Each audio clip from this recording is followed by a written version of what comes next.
moom la dalaat kon Mame Balla natt yii nga xam ni moom la am kon diirub dundam yëpp ci ab tiis ak i naqar dund bu metti la dund Mame Balla moom ñi ñaanal suñu borom yal na ko yàlla dolli yërmande yal na ko yàlla dolli jàmm bi barakatil Cheikhul Khadim kon loolu yëpp dañ si jàngee ni comme ni ma leen wax léegi suñu borom mayewul dara kon ñu ngi ñaanal suñu maam jooju nga xam ni Mame Balla Aïssa Mbacké yal na suñu borom yokk jàmm si kawam yal na suñu borom yokk yërmande bi barakatul Cheikhul Khadim kon loolu lañ leen indiloon muy histoire Mame Balla Aïssa mi nga xam ni histoire bu yéeme la histoire bu triste la histoire bu daw yaram la kon asalaamaaleykum wa rahmatullahi taala wa barakaatu ñu ngi leen jox dig daje bu suba si jàmm incha allah.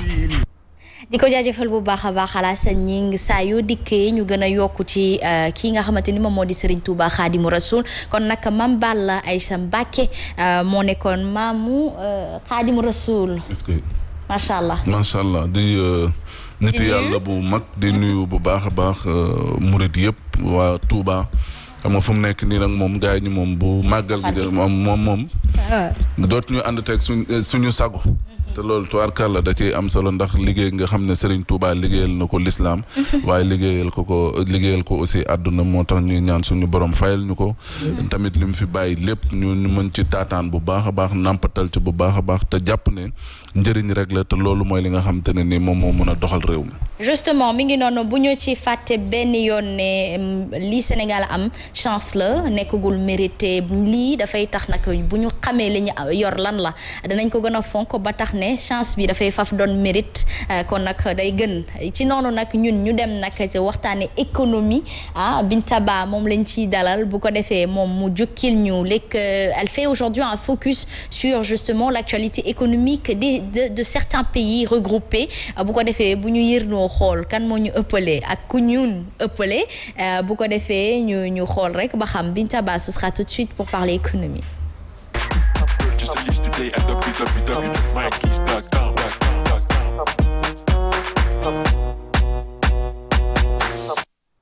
Aïcha, Binta Ba, on parlera de quelques pays. Leur économie se trouve comment? voilà Asma tàmm nañ ko dañuy yërndu fu ne ba tax na tey itam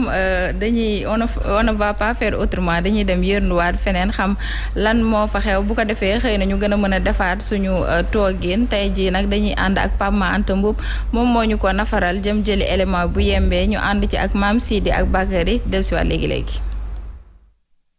Gabon bokk ci réew yi nga xam ne ñoom ñoo ëpp nag lu ñuy produire jëm ci wàllum pétrole tey jëlee bu ñu koy xayma sax 90% ci gaz butane bi seen ay ménage dañ koy consommer ci at yi ñu weesu nag seen i autorité réew dañoo nag bëgg inverser yooyu la tendance ci noonu lu jëm nag ci wàllum pétrole bi. Perenco di ab compagnie pétrolière bu nekk foofu ca France di xam ne nag ci atum 2023 dina nag lancé lu toll ci 10 000 tonnes jëm ci wàllum gaz butane ci at mu nekk.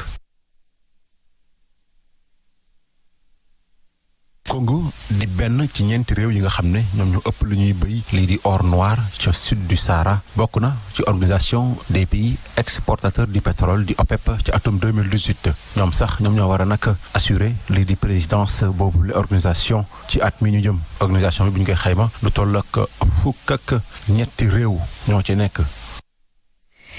Ils en sont à ce niveau. En attendant, nous sommes à l'exportation de. mi ngi noonu Asma cey pétrole cey gaz ak bëri coow fépp fu ñu ko tudd rek da ngay gis coow li dafay bëri ba tax na Gabon itam gis nga leen ñoom lu ëpp li nga xamante ne dañ koy jël ci gaz butane maanaam gaz bi nga xamante ne dañ koy faral di ko toggee ci extérieur lay jóge maanaam 90% ba tax na nag ñi autorité yi ngànk réew bi nee nañ dañu bëgg a renverser tendance boobu léegi nag dinañ fexe ba dina am entreprise boo xamante ne promettre na leen en 2023 dina ñëw produire 10 000 tonnes de gaz butane par an mais nag Asma liñ ci xaw a jaaxal mooy entreprise boobu France moo ko moom. ci pétrole ci gaz ci France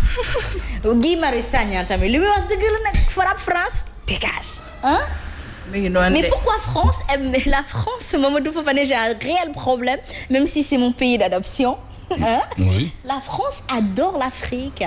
Ah, mais c'est à cause de nos ressources, c'est toute cette richesse qu'on a et qu'on n'arrive pas peut-être véritablement à exploiter wala buñ koy exploiter wala nuñ leen koy joxee dañ leen koy yombalal xam nañ France xam nañ ne la ko développé c'est en partie grande partie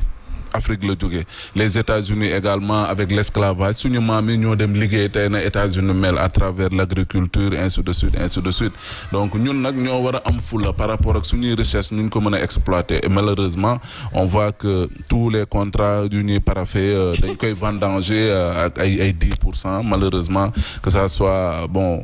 les zircons phosphate beeg yeneen ak yeneen orpaillage bi bon ainsi de suite donc pour dire que nous les Africains dafa jot ñu yeewu xam ne li nga xam ne defoon nañ ko suñu digganteeg tubaab bi mënatul nekk on parle maintenant de néocolonialisme mais tey bu mum jaam googu war na mën a dak ñu jël suñu destin en main xam ne lu ñuy développer mi ngi fii suñu réew buñ ko defee jaarale ko nañ ko war a jaarale on va vers justement les rampes du développement. Justement, on parle aujourd'hui d'un problème. On n'a pas encore débuté, chez nous, ici, Bintaba, à l'exploitation de notre gaz ou de notre pétrole. Un sujet qu'on leur laisse, mais lii doy na junju parce que tantôt wax nañ ni il faut koppar gu bëri pour mën a jublu ci loolu léegi bu fekkee ni France mooy indi koppar gi à chaque fois aussi faaw ñu dégg France ci fépp wala ci lépp est-ce qu'il ne serait pas temps que pays africains yi def benn bloc esprit panafricain ak synergie panafricaine boobu ñuy waxtaanee ñu def bloc dimbalante ci suñuy biir ba tax ne loxoy nasaraan si dina si mën a génn. dëgg la Asma pour ñu extraire li nga xamante ne xëy na moo di pétrole bi wala gaz bi souvent dafay compliqué dafay laaj xaalis bu bëri boo xamante ne xëy na état yi duñ ko am beneen affaire itam mooy compétence yi tey jii da ngay gis réew yi nga xamante ne ñoom ñoo tabax seen dëkk dañuy jël benn Asma yóbbu ko en Chine ñu former ko wala aux États-Unis mais Asma yi tamit en retour bu paree dafay ñibbisi mais tey jii néew na nag ñi nga xamante ne mën nga leen yóbbu ñu jàngi ba pare ñëwaat dañ fay jaaree réeri comme on a l'habitude de dire mais loolu tamit c'est très discutable est-ce que tey jii bu ñibbisi woon seen dëkk la ñuy am fële dinañ ko am donc nekk na débat boo xamante ne nii Asma jar na càmbaraat bu baax a baax mais Gabon nag dafa am benn étude bu récente bi nga xamante ne mi ngi wax ni le Gabon disposerait d'environ 100 milliards de mètres cubes de gaz Asma loolu yëpp nit am ko ci gaz nag ba pare di jëndaan gaz feneen dafay xaw a doy waar buñ ca jógee nag dañuy dem ca Congo Brazzaville Asma dañuy des